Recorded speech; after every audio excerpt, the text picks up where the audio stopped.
3, 4, 5, 6, 7, 10. Okay.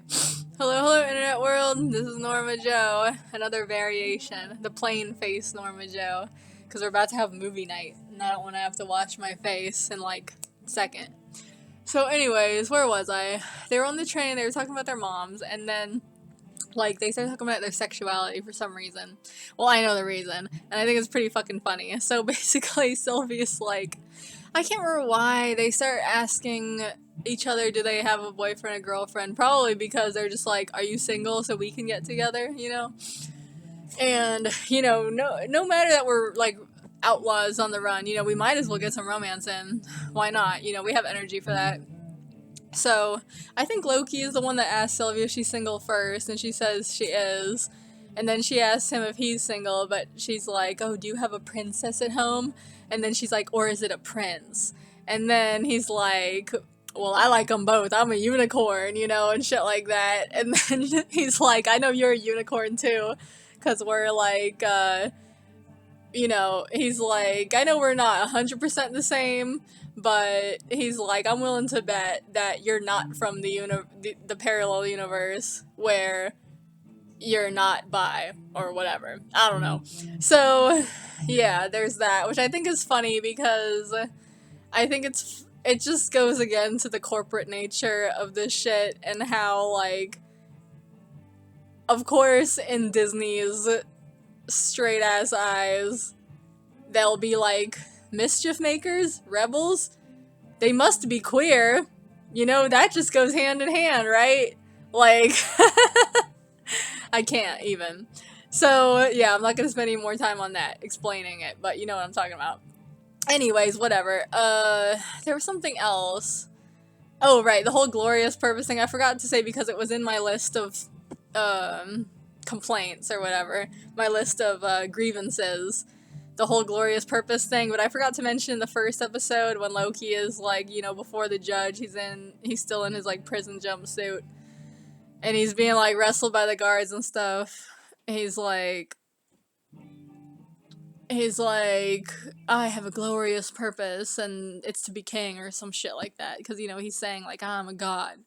The shit, I'm gonna rule over everything and everyone, you know, or whatever, because apparently that's what he wants in this universe. I don't know, because, like, you know how I feel about the Thor movies. So, that's just a theme that continues going, and then I forgot at which point Sylvie, like, lays out her, like, plan, but she says it throughout the whole show, so if it comes later, whatever. So, basically, you know, she wants a very simple thing. She just wants to go all the way to the top of the Illuminati pyramid and cut off the eye. She wants to meet the top person in charge, which they call the timekeepers. They, like, created the whole, like, cause, you know, apparently the time cops and the time Pentagon and the time army are in charge of everything, right? They can stop everybody else's magical powers and shit. So they're, like, the ultimate power, but then at the top of them is the ultimate power, you know, like, it keeps, like, escalating. So, she's like, I want to go to the very top, and I want to kill the person / people in charge, because they ruined my life, they made me have to be on the run for my whole life, and, you know, I didn't get to live a real life, this is bullshit, you know, I'm gonna just cut off the head, and then that will be my greatest accomplishment, you know, that my whole life revolves around, you know, whatever. And everybody's telling her it's impossible, but you know, she has a goal and she wants to do it. So, what else? Oh, there's another thing I forgot to mention was that the judge, when her and Owen Wilson are like flirting and shit and like drinking together, I think this actually might come later. This is all out of order. It doesn't matter. There's so much cutting back and forth. I can't be expected to remember the order of everything. So at one point, they're in her office, and he's saying, like, aren't I your top guy? Aren't I your only one? You know, I'm your bottom bitch or whatever. Which I think is so funny. Like, I say that all the time. I would have never said that if it wasn't for South Park. I don't know if that's a real thing. I don't know if bottom bitch is a real thing or if it was just in South Park. I'm sure it was a real thing at some point, but now I think it's just associated with South Park. But anyways, Where was I? So yeah, she's like, oh, I have other people that work for me, and he's like, but not as good as me, right? I'm like the main one. And then she has all these trophies on her wall, which I think is like every time they set off a nuke or something, or is it maybe it's every time they catch a prisoner, something that where she's happy, and she takes a trophy from every single one of those events. So, you know, just some shit that was from that time period that she takes before she nukes it. That comes back later, so that's kind of important. Then, let me see. Okay, on the train, Sylvie and Loki are trying not to fall asleep, but then eventually Sylvie falls asleep. And then when she wakes up, Loki is drunk and he's like singing in front of everyone and dancing and going on the stripper pole and just, he doesn't have the riot gear on anymore. He's just like, everybody look at me. I'm drunk, bitch. Everybody can get this, or whatever. So, he's singing and stuff. My mom was like, is that Old Norse that he's singing in? I'm like, maybe. Still don't know. But anyways, so, singing some folk song or something. Then he throws the cup on the ground like Thor did. I only know about that because my sister shared that with me. And then what happens next? Basically, I think they get kicked off the train because right when she wakes up, the guards come in the room. You know, conveniently, they waited for her to wake up. And then they came in the room, and then they're like, you guys are stowaways or whatever, so you're not going to get to go to Elysium on this Snowpiercer train. You have to get off. And then they either get thrown off or they jump off. I can't remember. And I forgot to also mention something else. I think this is the part I forgot from the beginning of Lamentis, or maybe it was the end of the second episode. I don't remember. But anyways, at a certain point when they first meet, they get in a big fight. Loki and Sylvie get in a big fight, and I can't remember why. I think it's maybe because she didn't want him to come with her or something, even though it seemed like she did. She was beckoning him into the portal. See, I can't even remember. But basically, it doesn't matter why. It never matters why. It just matters what happens. So, they get in a fight, and they fight each other like this big, athletic fight, like fucking, Dread Pirate versus Indigo Montoya type of fight where they jump all over the place and they run all over the place, and it's just a long acrobatic, like, showdown. And I said to my mom, I'm like, I think it's so funny how in movies like this, like cheesy fucking bullshit, like, they always have, like, the love interests, like, fight each other, and they're always, I mean, like, in newer movies, obviously newer movies that are, like, trying not to be sexist and stuff like that, which I applaud, but I think it's funny at the same time that just because they're equally matched in a fight, that's, like, supposed to be a symbol of their compatibility. It's like, okay, just because they're equally good at fighting, it's like, oh, nice moves, and then they're like, oh, because I noticed your nice fighting moves that are totally equal to mine and we're, like, perfectly matched, that makes you hot and sexy in my eyes. Like, what? It's like, you can't just be like a mutual respect thing, like, okay, we're both good here. It has to be like a romance, like that's like like I said, like that's like a symbol of their compatibility, like romantically. So whatever, I just think that's funny. But like I said to my mom, it's better than the alternative. Going back to Princess Bride, we don't want to see any females like that, at least I don't. We can see some males like that, though. Being all weak and getting carried over lava pits and shit like that. We still have yet to see that. That's the thing. This is a side tangent, but whatever.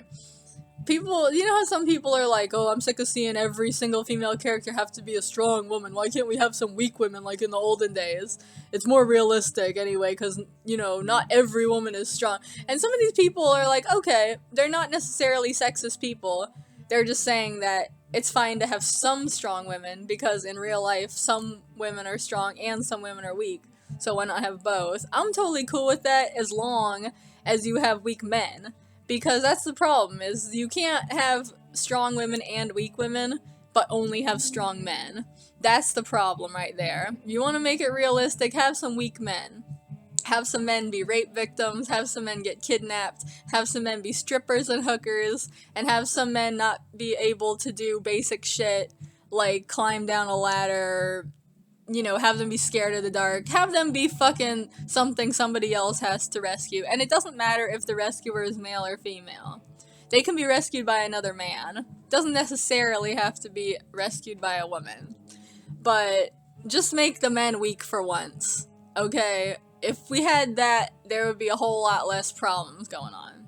Anyways, so where was I?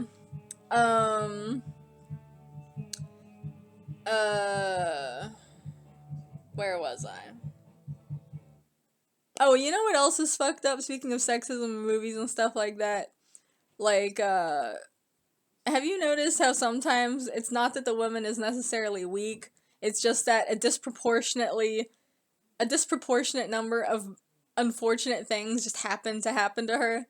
Like, she's not necessarily weak, but she just, like, oh, she's the one that happened to fall in a pit, or happened to get hurt, or everybody fell on, they were falling and they caught tree branches, and the guys got good, solid tree branches. She just happened to get one that breaks, so she had to be rescued, or, like, I was watching, fucking Power Rangers the other night, don't ask me why, and then yeah, they were doing the girls dirty in that one. The girls are supposed to be equally good fighters as the guys. They're all supposed to be fucking superheroes.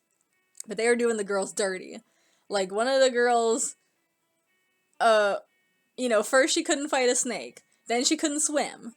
Then she couldn't walk because she hurt her leg. Just happened to be so, Then another girl came, and then when she was trying to swim, she just happened to catch her shirt on a nail. That didn't happen to the guy, even though his shirt was looser than hers, technically. Why didn't he get caught on the nail? Just happens to be so, Such fucking bullshit. That should happen to men. That should happen to men more often. Unfortunate shit should happen to them. That's through no fault of their own. You can have this is not my preference because I prefer skinny guys, but you can even have a big jack dude and just have him befall some unfortunate circumstances that he can't help. What if some heavy shit falls on him that's even heavier than him and he gets pinned? Somebody has to save him. I feel like that shit only happens in army stuff, but that's because it's all men. So they can sacrifice one guy's masculinity for the other sex or whatever. Anyways, I'm going way off. Wow. Where was I? Right, they fall / get kicked off the train. I can't remember what. I think I might have blinked and missed it. And then basically, they had one of those little click remote controls that they stole from one of the time cups, and whatchamacallit, and so it breaks, basically. I don't know why it took me so long to say that. It breaks. Look at my cat in the background. It breaks, and then they can't tell, because I guess, I can't remember, somehow they got that from one of the cops. And then they were gonna use that to get off Lamentus, but then they couldn't because it broke, so they're, like, super fucked, and they're just like, then they start getting sad, because they're just like, we're gonna die here. Sylvie gets really pissed, because it was Loki's fault, of course. And then, see, that's the thing. They can have men fuck things up, but not have unfortunate things befall them. It's two different things. Anyways, whatever. So yeah, then she gets pissed, she's like sulking or some shit on a rock. And then, once again, I feel like I'm missing a huge part, but whatever, just to skip ahead. Basically, and this is another part that stalls, like, forever. I feel like it cuts back and forth between them and the Time Pentagon, like, back and forth without anything really happening, like, for, like, a good fucking, like, 7 or 8 minutes, something like that. Like, a chunk of time, they were just... It just seems so much like these people were really trying to fill out, like, an hour script and, like, struggling. Like, they should have just made every episode a half an hour. Every episode can easily be a half an hour. Like, without losing, like, any of the story, really. Like, you just need an editor that's better. Anyways, so... what was I talking about?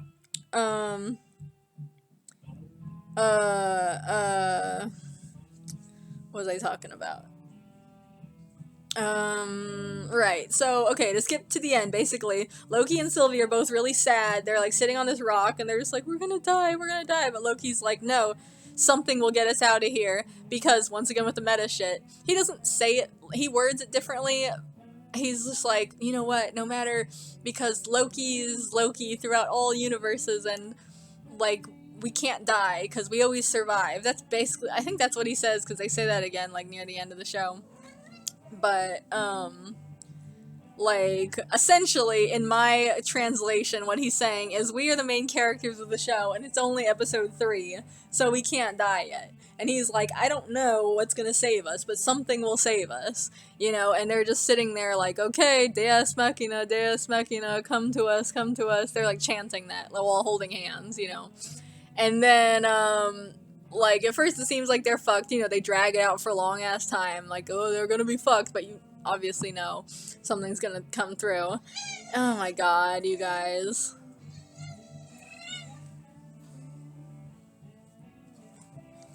I have my weapon now.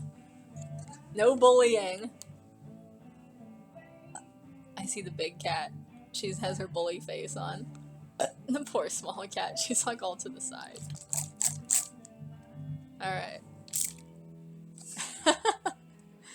Anyway, where was I?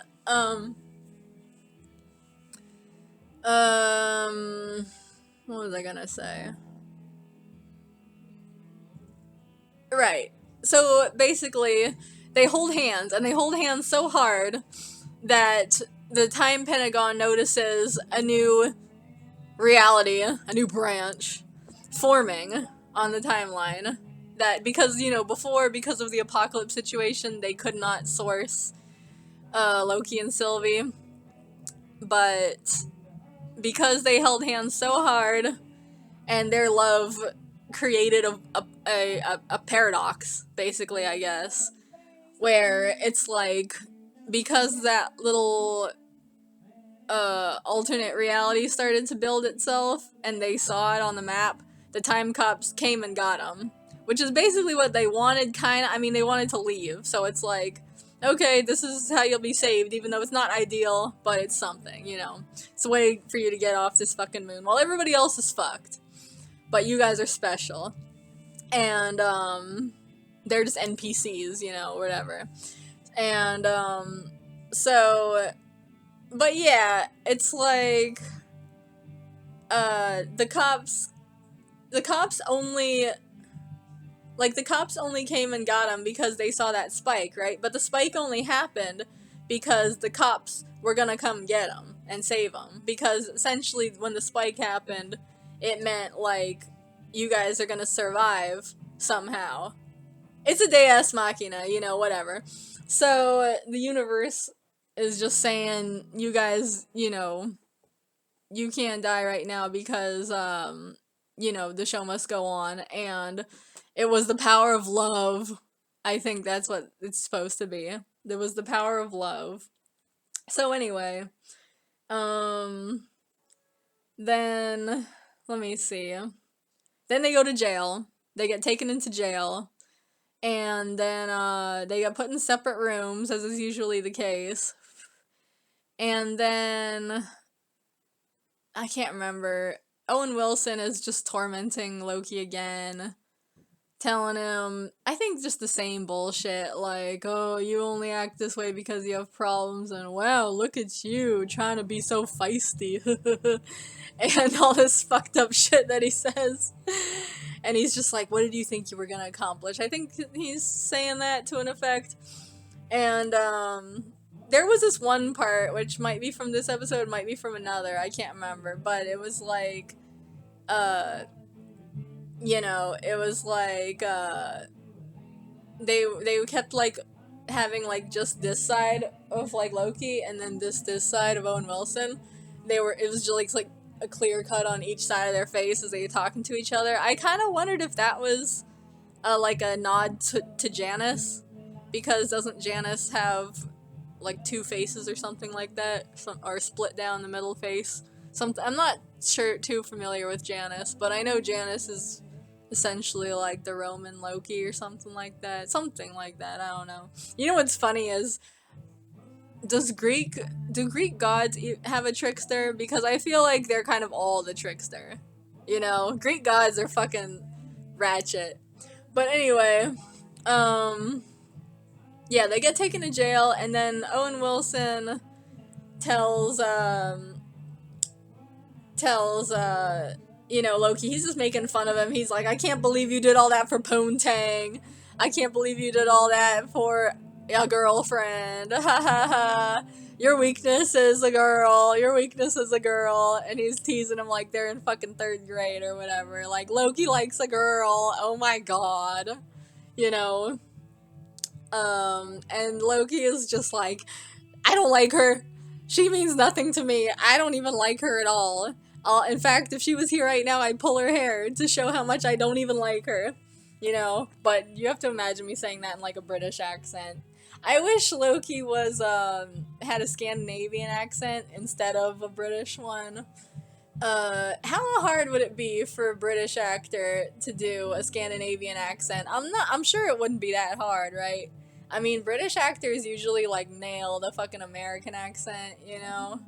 Like, there's so many times when British actors just do the American accent, like, perfectly, you know?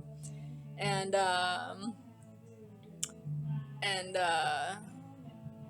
the other way around is not usually as good.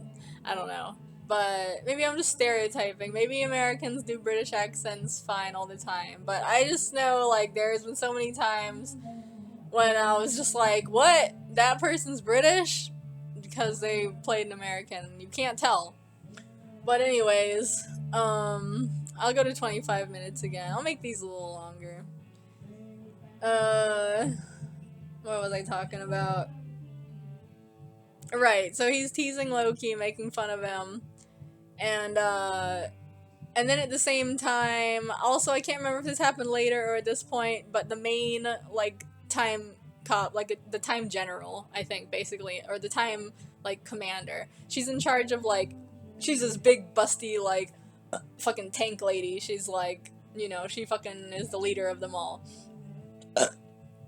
and, yeah, she got possessed by, Sylvie for like a second before, and then she was thinking about it, and probably because she knew also the other soldier that was like serving under her, like, she knew probably that she got sent to the incinerator like unjustly, you know?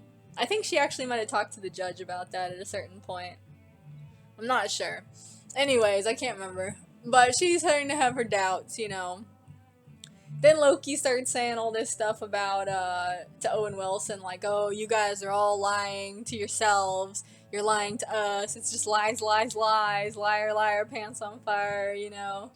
He's just like, you guys are all replicants. Oh no, you're not replicants. You think you're replicants, but you're not. You're actually just, you had your memories erased. You're actually real humans, the horror. You left your life behind. And then there's like some stupid little side thing about Owen Wilson liking jet skis or whatever, because that's what I don't know, whatever. It has something to do with his past life. He liked jet skis then, so he likes them now. And whatchamacallit? Then what else happens? This episode was really, really talky. Like the fourth episode. I think that was the worst one. I can barely fucking remember it. But at a certain point, yeah, basically Owen Wilson tells Loki, like, oh, your girlfriend's dead. Because Loki's like, you know what? If she was here, I'd kill her. Because just to show you I don't care. Which is already weird that he's, like, trying to prove anything to Owen Wilson. See, that, I'm telling you, like, when I get to the final episode, I have my theory. Like, Loki, I think, is slowly succumbing to, like, Stockholm Syndrome. And because he has all this banter and stuff with Owen Wilson where it's like sometimes it seems like Owen Wilson's like dominating him, but then, you know, he has his little quips and his little like smart remarks to come back at Owen Wilson, so he's just like, haha, you thought you got me but you didn't. But then I think, like, because by the end, like, I'll get to it at the end, but like I just feel like he's slowly like succumbing, almost kind of like a zombie virus or something. And, like, so, yes, and a symptom of that, I think, is the fact that he feels the need to even prove anything to Owen Wilson at all. Um, but, yeah, he tells him, like, I'd kill her or whatever because I don't care. And Owen Wilson's like, well, we killed her already. Then, of course, Loki gets all sad. Then he comes out with all that shit about, like, you're lying to yourselves. This whole place is a lie. It's just a pack of lies and da-da-da. Nobody here is truthful. You think you're so important, but you're not. Or, you're doing bad things. You think you're righteous, but you're doing bad things. And yada yada. The same roundabout shit that goes on throughout these entire 6 episodes. And then at a certain point, the general, like, this is way to the end of the episode, so I'm forgetting, like, almost, like, 80% of this shit, I feel like, but, like, at a certain point, the general gets Sylvie out of her cell, and, puts her in which, you know what, they should have put Sylvie in the damn prison jumpsuit, because it would have been more comfortable than that fucking latex shit she was wearing, but, whatchamacallit, yeah, she goes in there and she talks to Sylvie and she's like, you gotta possess me, you gotta do the Vulcan mind meld thing with me, because when you possessed me, I saw a little bit of reality and I knew it was true, and I want to remember who I was and stuff like that. And then she starts turning against, like, the Time Pentagon, because she realizes, like, she was a pawn too, and they are doing some shady shit after all. So then, at a certain point, like, to punish Loki, Owen Wilson puts him in a time loop thing where it's like, it's this nice, cool little set. It's like a little, like, I don't know what you call it, like a little outdoor plaza thing, and it's, like, lit with torches, and then Sif comes over and she, like, basically, like, she has, like, a chunk of hair in her hand. She's like, you cut off my hair. And then she, like, punches him, kicks him in the nuts, like, over and over again, like, on a loop, And, I told my mom, I was like, bitch, you can't even tell. You can't even see the fact that he cut a chunk off. Like, stop tripping. Like, in the real story that I heard, a couple different versions. I think I listened to, like, 3 different versions of this. In the story I heard, she was, like, damn near bald. She was, like, he gave her, like, a fucking, like, buzz cut with his, like, shears or whatever. And that's why she was pissed. If that woman had come out and she was, like, her hair was, like, a millimeter, and it was fucked up too, like, cut unevenly, and everything, like, it looked like somebody did it with scissors, like, and she was, like, pissed, like, that would have been so much better. But no, she has, like, a chunk of hair in her hand like this. And it's just like, Loki, you cut my fucking hair, you asshole. Oh, and then she keeps telling him he's gonna be alone forever. That's her line. She comes in, she, like, punches him in the face, and then she knees him in the nuts, and he goes down on the ground, and then she tells him, like, you're gonna be alone forever. Forever alone. Like that fucking troll meme. And then he tries to reason with her, which I told my mom, I'm like, don't try to reason with this bitch, because at a certain point, he's, like, on his knees. He really fucking humbles himself. He's, like, down on his knees. He's doing the whole sad puppy act that fucking gives Owen Wilson a boner. And he's like, I'm sorry for everything I did. I'm so bad. Fucking, what is the lyric to that song? I'm falling, I've sunk so low. I've messed up. Better I should know. So I don't come around here. Something, whatever. You know the song I'm trying to sing. He's just berating himself, and he's just like, I'm sorry, I'm so low. I'm the worst person. I'll kiss your feet. I'll do anything. Like, I'm sorry 1,000 million times with sugar on it. And then she gives him a hand. You think she's gonna be cool. And then she just fucking punches him again. And then she's just like, or maybe she doesn't punch him, but she says, like, you'll be forever alone. And then she just leaves again. And it's like, I'm like, bitch, don't have a little pride. I know Loki's not known for having a ton of pride, but, like, she's She's a piece of software. Don't try to reason with her, And you know what else is funny? I'm about to cut this off because it's almost 30 minutes, but the thing they're not the thing they're leaving out of that story is that yeah, he did cut her hair for no reason, and that was basically kind of like a sociopath moment for him because it was literally for like no reason, you know. But that led to Thor getting his hammer. So it turned out good in the end, and Sif got new hair. And the other gods got a whole bunch of other cool shit. So, you know, wasn't it kind of worth it? Wasn't it kind of okay in the end? You know, okay, maybe she had to wear like a veil for like a couple days while the dwarves made her new hair, but Thor got his hammer from that, and that hammer is like iconic. So, and Loki didn't even have to do that. Like he was just supposed to get the new hair. This is the way I heard the story, at least. Okay, don't come at me if you're like a historical scholar or whatever and be like, actually. This is just the way I heard it. You know, I'm a casual fan. But he didn't even have to do that. He was sent down there to ask the dwarves to make her new hair. And then he set competition upon them and then they made all these other presents. So wasn't it kind of okay in the end? Anyway, until next time.